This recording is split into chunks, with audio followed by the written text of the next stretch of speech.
शोध स्वतःचा. एक आई आपल्या बाळाला कशी समजवते स्वतःचा शोध कसा घ्यायचा ते. धपाधप पाय आपटत एक लेकरू घरात आलं. वस्तूंची फेकाफेक करत घरामध्ये गेलं. तिन्ही सांजेची वेळ, रात्र झाली नव्हती.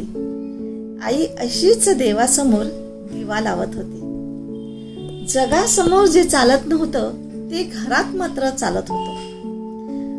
आणि बाहेर जे बोलता येत नव्हतं ते लेकरू आई समोर बोललं. म्हणाला, खोटारडी आहेस तू आई, खोट्या मार्गावर चाललीस. आजपर्यंत तू माझ्याशी खोटं बोललेस. आशीर्वाद देताना काय म्हणतेस? माझं कधीच अडणार नाही. माझ्या बाबतीत कधीच काही वाईट मुळे घडणार नाही. आईला समजलं आईपासून काय लपवतंय आणि ते तिच्या लक्षात आलं.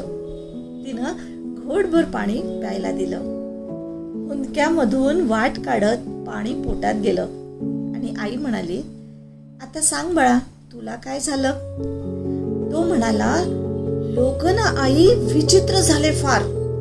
सतत सगळे माझ्यावरती खाऊन असतात खार. त्यांच्या त्या अशांत आणि अस्वस्थ नजरा मला कळतात. जाणवतं ते माझ्यावरती खूप खूप जळतात. बरं, माझ्याच विषयी माझ्या माघारी बोलतात लोकांजवळ.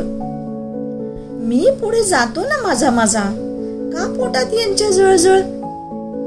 बरं, वाईट असं वाटतं की या वाईट लोकांचा एक संघ झालाय आणि मी वाईट वागत नसून त्यांनी मलाच बाजूला केलेला आहे.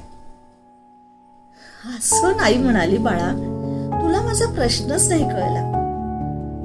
मी तुला काय झालं विचारलं, तू त्यांचा त्रास सांगितला.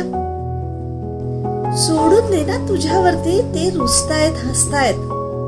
कारण तुला पूर्ण करायची आहेत स्वप्न हे तुझ्याच डोळ्यात दिसतायत. त्यामुळे घराघरात हा देण्यासारखा हा सल्ला आहे की तुझ्या अपयशाची लोक वाट पाहत आहेत. ती सगळे त्यांची स्वप्न खोटे कर. दुसऱ्यांची रेख तू पुसण्यापेक्षा स्वतःची रेख मोठी कर. आणि जर हे तू केलंस ना तर तुझं कधीच अडणार नाही.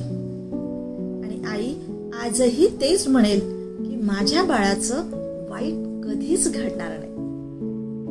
आईच्या तोंडी देवाचा साक्षात्कार झाला आणि तिने लावलेल्या दिव्याचा लख्ख प्रकाश पडला.